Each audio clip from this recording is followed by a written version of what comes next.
feche os seus olhos, vamos orar ao Senhor, vamos adorar este Deus que é fiel. Senhor Deus, Pai Todo-Poderoso, Deus de amor e bondade, Senhor, nos reunimos em Tua presença mais uma vez nesta manhã, para louvar, para exaltar, para bendizer o Teu santo nome, e nós estamos aqui porque Tu és fiel, Tu és maravilhoso, e não há outro como Tu, Senhor, e é por isso, ó Deus amado, que engrandecemos a Ti, Te exaltamos, porque Tu és fiel, Tu és maravilhoso.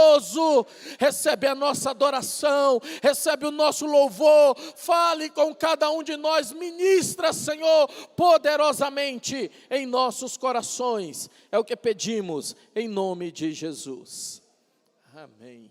Você pode assentar-se, que a paz do Senhor Jesus esteja com todos, sejam muito bem-vindos, você que está aqui presencialmente, você que está de casa, sempre uma alegria muito grande ter cada um de vocês aqui. Queria dar um destaque, Diácono Moacir e a diaconisa Nilda, quando eu vim fazer o seminário, isso 20 anos atrás, hein, olha, faz tempo. Essa família me acolheu como filho, né? E a Nilda é uma das minhas mães de oração. Então, Diácono Moacir, uma alegria ter o senhor aqui. Você também que está nos visitando nesta manhã, sempre uma honra e uma alegria ter você aqui conosco. Antes de entrarmos na nossa palavra, para os irmãos aqui da igreja, membros e liderança, hoje nós teremos uma reunião com a diretoria da CPL, às 17 horas. E a gente quer convidar todos os membros da família Alvorada, a liderança para estar aqui. A diretoria vai conversar com a gente a respeito da plantação efetiva do projeto Alvorada, a respeito do nosso patrimônio. Então, é importante a sua presença hoje às 17 horas. Dia 9, às 16 horas, Assembleia Regional, lá na IAP Guaianazes. Dia 16, às 18 horas. Cadê os jovens aqui da igreja? Terá uma programação jovem, segundo andar, então venha participar. E dia 17, às 18 horas, horário do culto, nós teremos a ceia do Senhor. Pastor, mas é final de semana prolongado, Páscoa. Exatamente, nós vamos anunciar quem é a nossa verdadeira Páscoa. Então, você que vai fazer o seu passeio de feriado prolongado, faça um compromisso com Deus. Não, eu vou sair na sexta, que já é feriado, e vou voltar no domingo para a ceia. Eu quero participar da ceia, porque eu quero ser fortalecido e fortalecida. E mais do que isso, nós teremos também a apresentação do coral das crianças. Então, as crianças estarão aqui apresentando na ceia, e por isso, a gente faz aí 2 convites aos pais. Primeiro, não esqueçam de trazer os seus filhos, tanto aos sábados pela manhã, já no primeiro horário da escola bíblica, quanto nos domingos. Por quê? No sábado, para as meninas, está tendo ensaio da coreografia. Em breve vai ter Dia das Mães, Dia dos Pais, e as meninas estarão apresentando aqui, louvando a Deus, as nossas pequenas.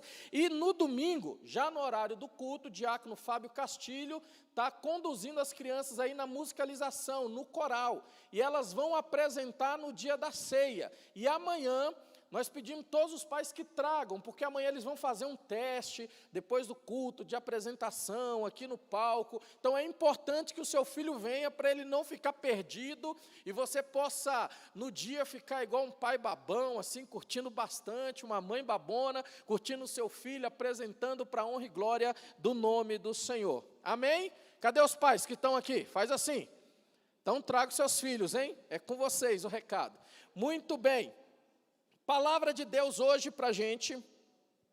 Nós estamos iniciando uma nova série, e eu já estava com saudade, né? Final de semana passado não estive aqui com vocês, fui resolver problemas pessoais lá em Minas Gerais, estava longe, e aí a saudade bate, né? Da gente estar junto aqui, louvando a Deus, exaltando o nome do Senhor. Então, a gente sente falta disso. E hoje, nós estamos iniciando uma nova série. Está ali, ó, enraizados na palavra. A série do mês de abril será uma série doutrinária. Olha, nós estamos aqui há mais de 2 anos e nesse período a gente não tratou sobre doutrina, né? Então, no mês de abril, além dos pastores da igreja, Nós vamos ter uma missionária, pastor Valdeci, da diretoria regional, estará aqui nos ajudando também. E nesta série, nós queremos falar sobre doutrina, alguns pontos doutrinários importantes para nós.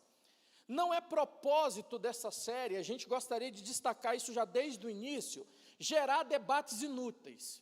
Não é esse o propósito da série, muito menos nesta série nós teremos uma tentativa de demonstrar superioridade intelectual ou doutrinária. De forma alguma isso não está na nossa pauta. Respeitamos quem eventualmente pense ou creia de forma diferente, mas o nosso objetivo nesta série é demonstrar como nós promessistas cremos. Como é que a promessa crê em determinados assuntos? Portanto, ao longo do mês de abril, nós separamos aí alguns dos temas, São mais de 30 temas doutrinários, separamos apenas alguns, e nós vamos abordar de forma simples e de forma objetiva. Então, a ideia no culto não é uma palestra aprofundada, um conteúdo aprofundado. Ficou com dúvida? Quer tirar dúvida? Marca aquele café da tarde, prepara aquele bolo de milho, ou aquele churrasco abençoado, fala, pastor, vem cá que eu quero tirar dúvida sobre o tema daquele sábado de manhã. E a gente vai ter o maior prazer de passar lá aquela tarde com você, discutindo profundamente, teologicamente, alguns princípios. Mas durante a série, nós vamos expor de maneira simples e objetiva alguns dos nossos principais dogmas. Nós vamos olhar e no final nós queremos aplicar a doutrina para os nossos dias. Em que impacto isso terá para as nossas vidas? Porque só estudar doutrina não faz sentido, mas como é que isso tem importância para nós hoje? E para começar, e aí vocês vão ver que os temas mais polêmicos ficaram com o pastor Auriedno, E aí, para começar, nós escolhemos um tema muito controverso, inclusive no meio evangélico protestante, a mortalidade da alma. Quem não lembra dos grandes clássicos, dos grandes sucessos do cinema, como, por exemplo, o clássico de 1984, Os Caça-Fantasma? Quem lembra desse filme? Não esse novo aí é Nutella, O antigo que é legal, E aí, uma equipe usando mochilas de próton para lutar contra os fantasmas. Ou quem não lembra, aqueles mais românticos, de Ghost, do outro lado da vida. Onde é contado uma história do banqueiro Sam, que era interpretado pelo Patrick Swayze, assassinado na frente da namorada, pelo que acreditava ser um ladrão de carteira. E aí, segundo o filme, ele não faz a passagem para o outro lado por questões mal resolvidas e pelo amor que sente pela Molly, interpretada pela Demi Moore. E aí, esse filme conquistou em cheio a audiência dos anos 90, Aqueles mais românticos, aquelas cenas, aquele fundo musical. E para quem era criança nesse período, quem não lembra do desenho matinal, Gasparzinho, o amigo fantasma camarada. Tem gente falando assim, pastor, não lembra que eu sou velho assim, pastor. Não faz isso comigo. Só que todos esses clássicos trazem uma ideia de que o espírito ou a alma, dependendo da versão, ela sai do corpo. Ela é separada do corpo, ela é divisível. E ela pode viver eternamente. O corpo morre. Quem já não viu algum filme assim, com aquela cena, a pessoa morrendo, e aí algo saindo dele, voando, indo para um lugar de luz, alguma coisa assim? Pastor, quando é que surge essa ideia da alma fora do corpo? Ela nasce com Platão, filósofo grego. Olha quanto tempo. E a cultura helenista, ela foi desencadeando e impactou até a nossa cultura nos dias de hoje. De modo que até a cultura evangélica protestante, em alguma medida, também crê nesse sentido. E aí, Platão acreditava e defendia que por trás do nosso mundo real, por trás do nosso mundo físico, aquilo que a gente pode enxergar, existia o chamado mundo dos sentidos. Ou seja, existe uma realidade, segundo Platão, abstrata, no qual ele chamava de mundo das ideias, onde tudo é perfeito e tudo é eterno. E segundo ele, nós só podemos chegar a este mundo onde se encontra, segundo ele, o verdadeiro conhecimento por meio da razão, ou do que os gregos chamavam de psique. E aí, pela psique, você conseguiria sair do real para ir para o abstrato, para conseguir ter uma sensação completa e verdadeira, real, que era o mundo das ideias. E desde então, nós somos influenciados pela cultura grega ou pela cultura helenista. De forma que hoje existem várias maneiras de crer. Existem aqueles que creem na reencarnação, a alma vai se reencarnando para se tornar melhor. Existem outros de uma linha teológica católica e ortodoxa que acredita no céu, acredita no inferno, no purgatório e no limbo, sendo que o purgatório e o limbo são locais intermediários entre o céu e o inferno, ou seja, um local onde aqueles que não foi tão mal assim para estar queimando no inferno, e não são tão bons assim para estar no céu, estão ali fazendo um processo para se melhorar, para quem sabe ir para o céu um dia. Não é? E na cultura evangélica, de modo geral, se acredita somente no céu e no inferno, onde quem é fiel, ao morrer, vai para a glória. E quem não é fiel, alguns dizem que vai para o inferno, outros dizem que não sabe bem para onde vai. Então, em resumo, existem essas maneiras de crer. Agora, nós cremos, então deixa eu já definir como nós cremos, e na sequência a gente faz a exposição bíblica. Nós cremos na mortalidade da alma. Entendemos que o ensino bíblico é claro em relação ao ser humano não ter uma alma, mas ser uma alma. E daqui a pouco eu explico melhor isso. A Bíblia enxerga o ser humano como um ser total, um ser integral. Então a Bíblia, quando trata do ser humano na sua totalidade, sendo que quando ele morre, ele vai à sepultura. E inferno, no Antigo Testamento, quando você lê lá inferno, Sheol, está dizendo sobre sepultura, local de depositar os mortos. Então, o ser humano, ele vai para a sepultura em sua totalidade. Isso significa que não existe vida humana extracorpórea. O espírito, a alma, que sai navegando, flutuando fora do corpo.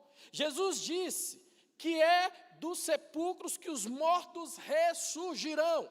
João 5:28, Jesus está ensinando, ele fala, olha, da sepultura vai ressurgir os filhos de Deus quando Jesus voltar.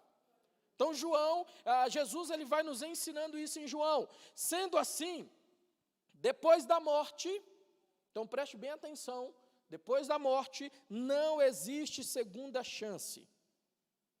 A morte marca o fim para o homem e para a mulher. Porque depois da morte, ou nós iremos ressuscitar para a vida eterna, ou nós vamos ressuscitar para a morte eterna. E esse assunto tem uma missionária que vai tratar para a gente no final dessa série. Mas tenha isso em mente, morreu, encerrou. Não tem um espaço aonde a gente vai se aprimorar, ou a gente vai voltar a se reencarnar, ou vai acontecer alguma coisa, não, morreu. Quando a gente ressuscitar, ou vai ressuscitar para a vida eterna, ou vai ressuscitar para a morte eterna. Por isso, é importante dizer o seguinte, pastor, mas parece muito frio isso. Mas pense comigo, qual o sentido de ressuscitar por ocasião da volta de Jesus? Nós cremos nisso, né? Que quando Jesus voltar, o céu vai se abrir, e aqueles que estiverem mortos ressuscitarão primeiro, encontrarão com o Senhor nos ares para passar 1000 anos com o Senhor, ok? Estamos juntos? Agora, qual o sentido de ressuscitar se ao morrer eu já estou lá? Se eu já estou lá com Deus, por que eu tenho que voltar, ressuscitar, para ir para lá de novo? Não é? Então já começa por aí. Se nós já estamos no céu com Deus ao morrer, então qual o sentido de houver a segunda volta de Jesus e ressuscitarmos por ocasião da segunda volta de Jesus? Então, nós cremos que o ser humano é uma unidade, não podemos separá-los em parte. O homem é composto de um único elemento, e o seu corpo, alma e espírito é a própria pessoa. Portanto, ele é um ser integral. Pastor, onde está isso na Bíblia? Abra sua Bíblia aí comigo. Gênesis capítulo 2. Gênesis capítulo 2, versículo 7. Nós vamos lá para a formação do homem. Gênesis capítulo 2, versículo 7.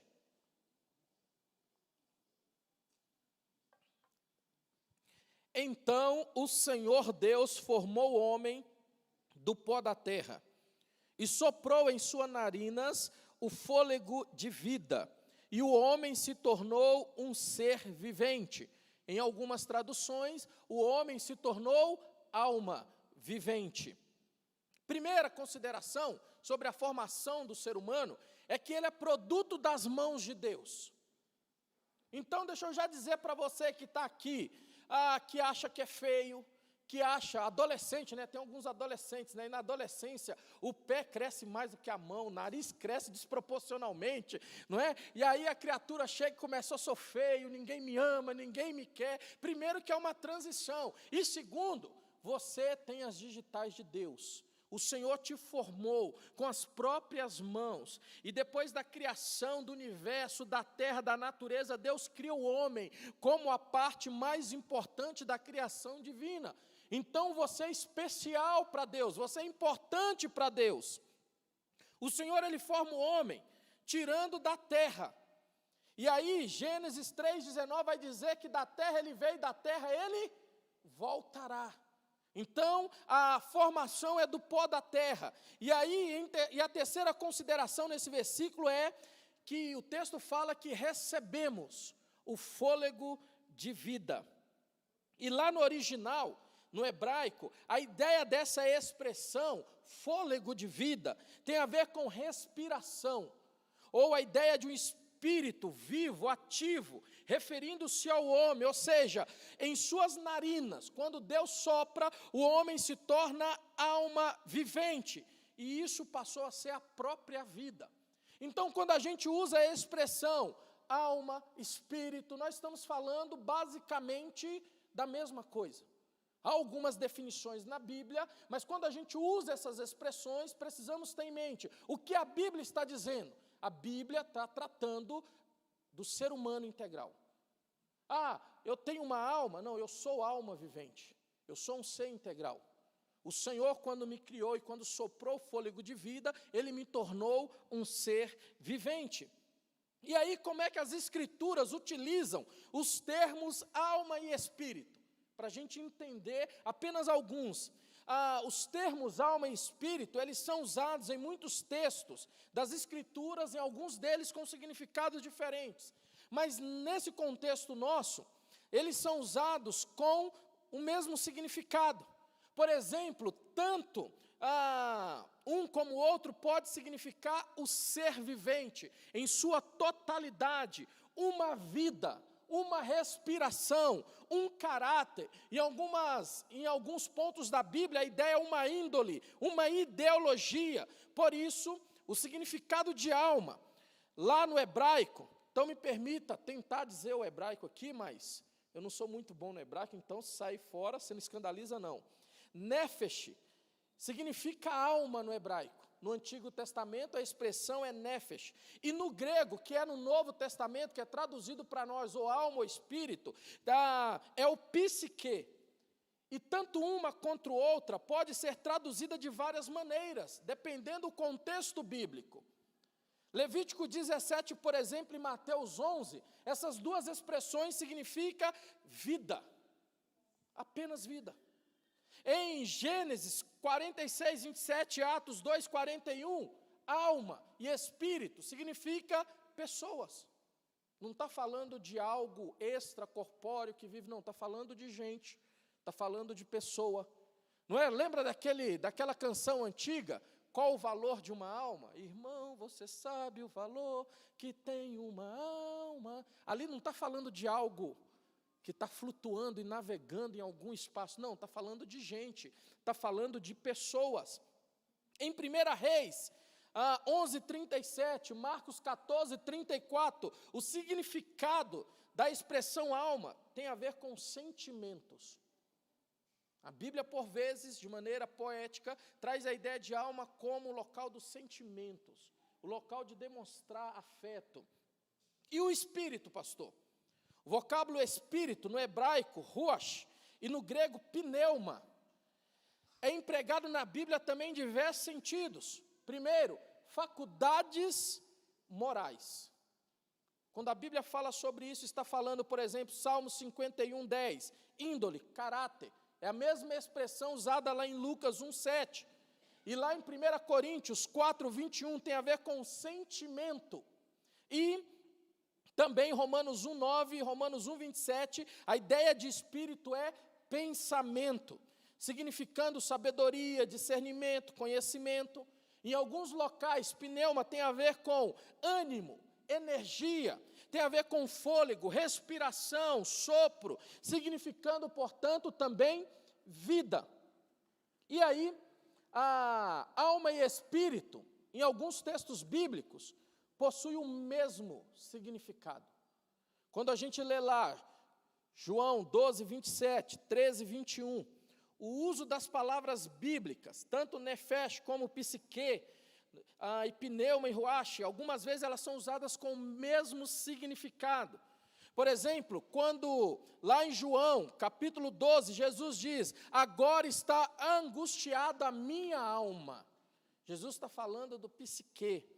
Enquanto num contexto semelhante, logo depois, no capítulo seguinte, João diz que Jesus disse, angustiou-se em espírito.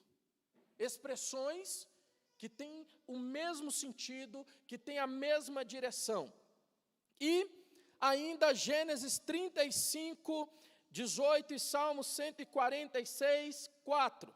Quando na morte de Raquel, a Bíblia diz, ao sair-lhe a alma. Por que ao sair-lhe a alma? Porque ela morreu. A expressão lá é de morte. E Isaías prediz que o servo do Senhor derramaria a sua alma, lá no original nefesh, que tem a ver com morte.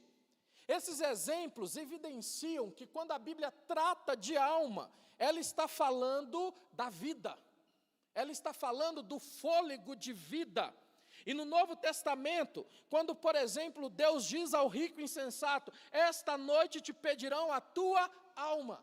O que ele está falando? Essa noite pedirão a tua vida. Essa noite você deixará de existir. O salmista, lá no Salmo 146:4, ele declara que na morte o espírito sai cessando a vida. E a mesma expressão utilizada pelo salmista, nós vamos ver lá em João 19:30, quando Jesus, na hora da sua morte, inclinando a cabeça, rendeu o espírito. Do mesmo modo, quando a gente vai lá para Atos 7:59, Estevão orou antes de morrer, Senhor Jesus, recebe o meu espírito. Pastor, é muito texto, eu não estou conseguindo anotar, depois eu mando lá no grupo da igreja o PDF do sermão, para você comparar cada texto bíblico, não tem nenhum problema. Nesses dois exemplos, o termo grego para espírito é pneuma, e também o significado ali é vida.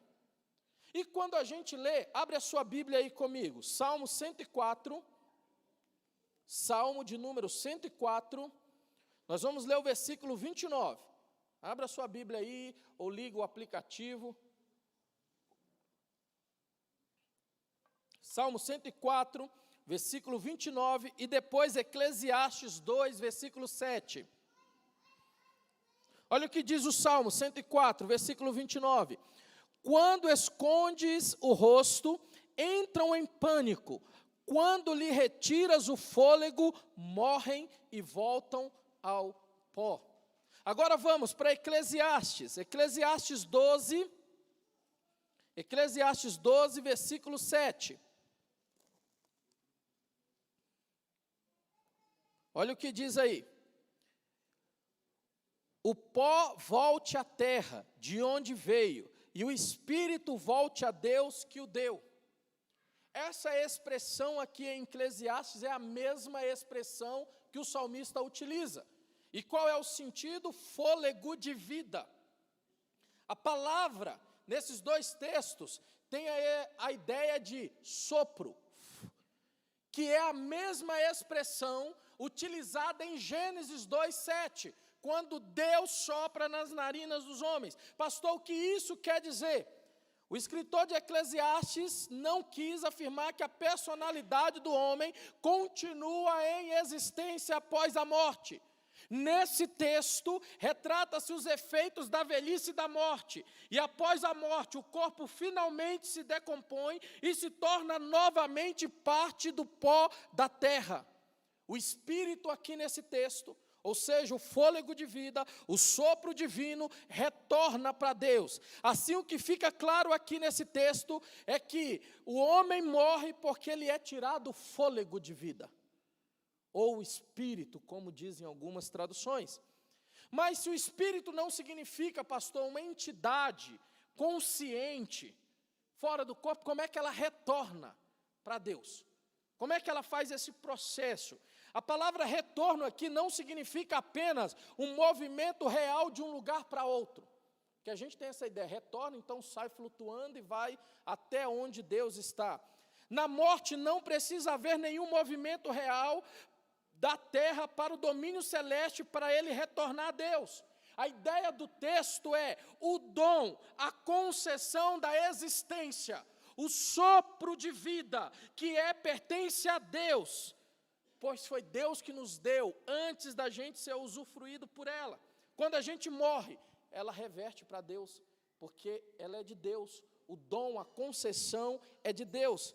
Assim, o Espírito retorna a Deus no sentido de que Deus controla as perspectivas da nossa vida. Quando a Bíblia diz que o nosso espírito, o nosso fôlego volta para Deus, a Bíblia está dizendo, quem tem o controle da vida é aquele que é todo poderoso. E Ele nos deu vida, Ele nos concedeu vida, e quando suspiramos, a vida, o fôlego de vida pertence a Ele, a concessão é dEle. Por isso, a Bíblia mostra claramente, irmãos, que não há continuidade da existência consciente por meio de uma alma, ou por meio de um espírito, que abandone o corpo por ocasião da morte. A sentença de Deus é clara lá no Jardim do Éden, Gênesis 3:19, tu és pó, e ao pó tornarás. Então, o ser humano total, espírito, alma e corpo. Quando a gente falar espírito, quando a gente falar alma, voltada para o ser humano, não estamos falando de algo extracorpóreo, estamos falando do ser humano integral, da pessoa, da alma vivente. O que é alma vivente? Quando a gente fala a expressão alma, tem gente que fica com medo, achando que é fantasma, achando que é alguma coisa espiritual. Não, alma é você. Alma vivente, ser vivente, uma pessoa real.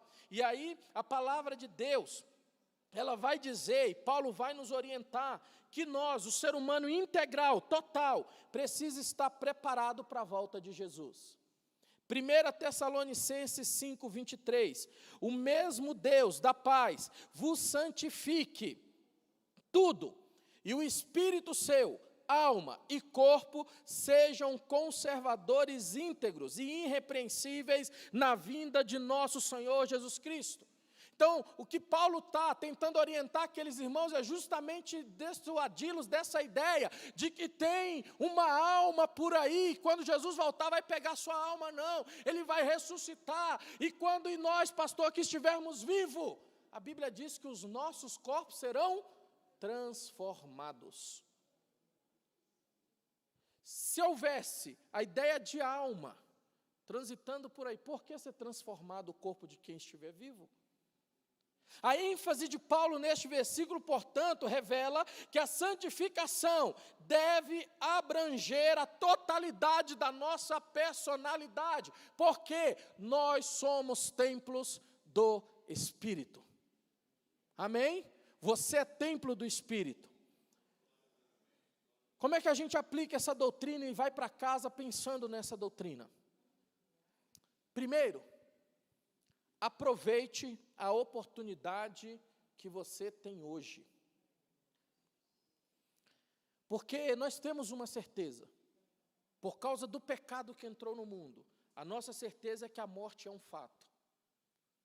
E a morte tem que ser um alerta sobre a fragilidade e a brevidade do ser humano. Lembra de Tiago? Você que está dizendo que amanhã vai fazer isso, aquilo, outro. Sua vida é como um sopro.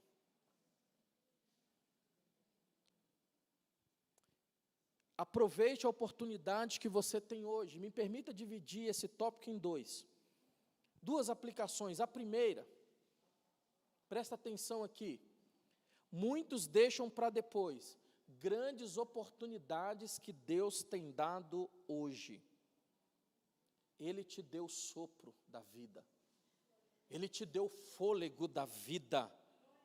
Literalmente, Ele soprou em nós, a vida que era dele, passou a pertencer a nós. Portanto, meu irmão, minha irmã, aproveite o fôlego de vida que você tem. Pastor, como é que eu aproveito isso? Ei, você que é casado, aproveite o teu casamento, curta o teu casamento hoje, porque amanhã você não sabe o que vai ser. Você que tem filhos, quem tem filhos aqui? Faz assim. Olha só. Tem época que os filhos dão dor de cabeça, sim ou não? Quem está do lado de um adolescente aí, não deixa ele perceber que você vai ficar chateado agora. Mas, ô fasezinha, né? Eu estou começando a entrar nessa fase. E já estou, Deus, me dá paciência, me ajuda, porque eu não quero perder a bênção do Senhor. Não é? Porque as criaturas conseguem tirar a gente do sério. Só que por causa dos problemas, das dificuldades, a gente deixa de aproveitar o momento. E aí, no meu caso, quando chegar lá, os corintianos infelizes, sentar no meu sofá, e depois de um tempo colocar aliança no dedo, aí ela vai viver a vida dela, vai ter os filhos dela, e a gente vai olhar para cá e dizer, puxa vida, aquela época as duas ficavam brigando, a gente era feliz e não sabia. Pastor, por que você está falando isso? Porque é o que eu mais ouço de pais que os filhos já estão casados. Eu não aproveitei enquanto o meu filho estava aqui, enquanto a minha filha estava aqui. Então aproveite cada momento hoje. Não deixe para amanhã o que você pode fazer hoje. Amanhã pode ser tarde. Faça de hoje o melhor dia da vida de vocês em família. Aproveite o teu relacionamento, aproveite os teus filhos, aproveite os teus pais, aproveite os teus avós que estão vivos, porque vai chegar um dia que o Senhor vai tirar o fôlego de vida deles. E nesse dia não adiantará acender vela de sétimo dia, não adiantará pensar num outro plano espiritual, porque não vai haver. Então aproveite a oportunidade hoje. Segundo, aproveite o fôlego de vida e viva a vontade de Deus hoje. Eu estou muito jovem, pastor. Eu quero curtir as baladas, e se eu for para a balada na sexta-feira, como é que eu venho para o culto de manhã? Aí o outro culto é domingo à noite. E domingo à noite eu já estou me preparando para começar a semana, que eu tenho aula, eu tenho faculdade, eu tenho trabalho, pois afinal eu tenho que ganhar dinheiro para na sexta-feira eu estar na balada. Então não dá para ir no domingo também. Alguns, preste atenção, alguns ainda no fim da vida conseguem voltar para a presença do Senhor. Mas a maioria não tem muitas vezes a mesma oportunidade de estabelecer um compromisso e uma aliança com o Senhor. Portanto, congregue hoje, ore hoje. Eu vou ser dizimista o ano que vem, contribua hoje. Eu tenho alguém para perdoar na igreja, perdoa hoje. Eu tenho alguém que me machucou, mas o meu coração ainda está fechado, eu não consigo. Hoje é o dia de você perdoar, hoje é o dia de você congregar, hoje é o dia de você orar. Pastor, mas eu preciso consertar algo primeiro, antes eu preciso, meu irmão, quando Deus permitir que o seu fôlego de vida se encerre, não haverá segunda chance. Não haverá mais uma oportunidade. Não há um lugar reservado para quem foi mais ou menos. Não há um purgatório. Não há um limbo. Não há um lugar para quem foi meia boca na fé. Não sei se vocês conhecem a expressão, mas lá em mim a gente fala quando é meia boca é mais ou menos. Davi, você sabe o que eu estou dizendo. Eu sou crente, mas eu sou um crente meia boca. Eu venho para a igreja, adoro a Deus, mas eu não me importo em seguir qualquer outra doutrina. Eu sou crente, mas eu venho na igreja uma vez por mês. Eu sou crente, mas esse negócio de orar não é muito para mim. Eu sou crente, mas eu leio a Bíblia só na hora que o pastor está no púlpito. Eu sou crente, mas eu não quero muito participar. Se aquelas pessoas que vai para ensaio, está na igreja. Eu sou crente, mas eu não quero ter compromisso. A sua oportunidade de servir é hoje. A sua oportunidade de servir agora. Faça o seu melhor hoje. Pastor, mas eu preciso ser alimentado. Eu preciso ser abastecido. Eu vi um pastor fazendo uma aplicação sobre a ceia em Coríntios que eu achei fantástico. Porque lá em Coríntios, Paulo vai orientar os irmãos porque os irmãos estavam comendo demais na hora da ceia. E Paulo disse, vocês não têm casa? Come em casa. Mas por que Paulo está falando isso para os irmãos? Porque na igreja não é local da gente se pantufar de alimento. Na igreja é local da gente servir as mesas. Então em casa a gente come, para na igreja a gente servir. Em casa a gente se alimenta da palavra, a gente ora. Para quando a gente se reunir na igreja, um tem dons, outros têm talentos, e a gente vai juntando, e o nome de Deus vai sendo exaltado. Então faça o seu melhor hoje. Porque amanhã o Senhor pode tirar o nosso fôlego de vida. E para a gente orar, num piscar de olhos. Texto bíblico de 1 Coríntios 15, 52. No momento, num abrir e fechar de olhos, ante a última trombeta, porque a trombeta soará, e os mortos ressuscitarão incorruptível, e nós seremos transformados. Abrir e fechar de olhos é isso aqui, ó. Viu? Uma piscadela, um piscar de olhos. O que Paulo está dizendo é, você pode sofrer, vai ter luta, vai ter dificuldade, mas quando o fôlego de vida encerrar, você não vai para um local.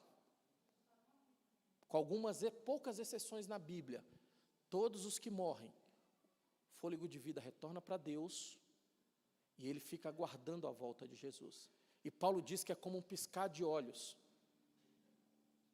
Na hora que abrir, já está diante da trombeta tocando, Jesus voltando, e você dizendo, Hosanas, bendito que vem nas alturas. Essa semana eu li uma reportagem citando uma agência missionária chamada Portas Abertas.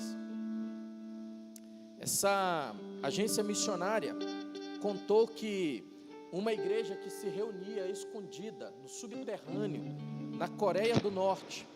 E para quem não sabe, a Coreia do Norte é o segundo país no mundo em perseguição a cristãos.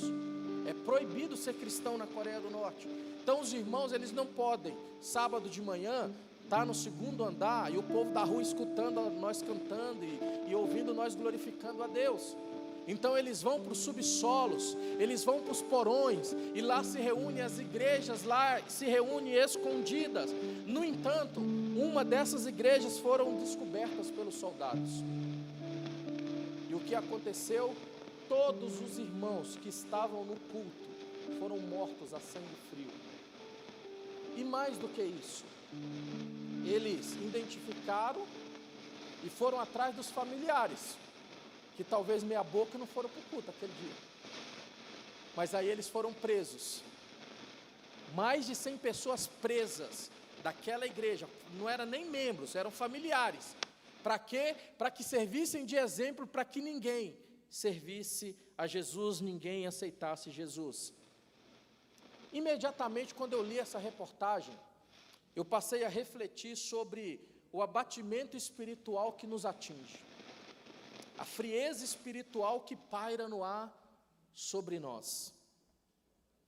Aqueles irmãos estão aguardando a volta de Jesus, e Paulo diz que vai ser num abrir e fechar de olhos. Eles estavam no culto. Eu tento imaginar os soldados entrando, aterrorizando, os momentos de angústia, mas os olhos se fecharam.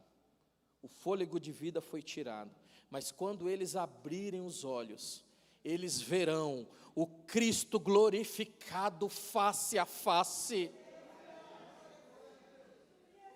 E eles ouvirão naquele dia: benditos do meu Pai, vinde possuir por herança o reino que vos está preparado desde a fundação do mundo. Por isso eu quero perguntar para a gente orar e o grupo cantar. Quando os seus olhos fechar, num piscar de olhos, se hoje o Senhor retirar o fôlego de vida, quando a gente abrir os nossos olhos, nós poderemos declarar: hosanas, bendito o que vem nas alturas. Ou nós acordaremos assustados dizendo: misericórdia, Senhor, tem compaixão de mim. Mas a oportunidade é hoje, o dia de viver a família é hoje, o dia de viver a vida espiritual é hoje, porque o fôlego de vida é hoje. Você é um ser integral. Eu queria convidar você a orar comigo nesta hora. Se você puder, fique em pé. Feche os seus olhos. Senhor Deus, Pai Todo-Poderoso, o Senhor nos criou, o Senhor soprou em nossas narinas o fôlego de vida, e não há nada que nós possamos falar, fazer, para agradecer pelo que o Senhor fez por cada um de nós. E apesar das nossas lutas e dificuldades, por vezes, Senhor, nós achamos que existem outras chances, outras oportunidades. Mas hoje, Senhor, toca o nosso coração. Este casal que está vivendo em briga, toca, Espírito Santo. Restaura esse relacionamento, restaura esse amor, restaura esse diálogo. Que eles possam aproveitar o fôlego de vida hoje.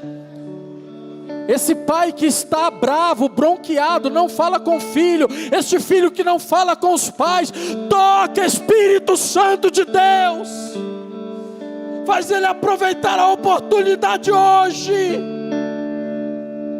Senhor, este irmão que não congrega, este irmão que não ora, este irmão que não contribui, este irmão que não perdoa, este irmão que acha que precisa consertar. Ó Espírito Santo de Deus, toca, toca, toca. Porque como igreja, Senhor, eu quero olhar para os meus irmãos, e naquele glorioso dia, quando o céu se abrir, Senhor, se porventura estivermos mortos, ressuscitaremos como no abrir e fechar de olhos, e encontraremos com o Senhor nos ares. E se porventura o Senhor voltar e estivermos vivos, teremos os nossos corpos transformados. Por isso, Senhor,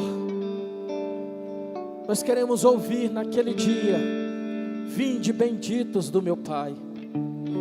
Por isso, Senhor, como seres integrais que somos, a alma vivente, nós clamamos a Ti, Senhor. Cuida da nossa mente, cuida do nosso coração, cuida dos nossos pensamentos, cuida da nossa vida. Vem, Espírito Santo de Deus, faz uma obra, toca poderosamente em cada coração. Nesta hora é o que pedimos a Ti. Santo Espírito, Tu és bem-vindo neste lugar, Tu és bem-vindo em nosso meio. Renova as nossas forças, restaura a nossa alegria, recebe a nossa adoração, restaura a nossa vida.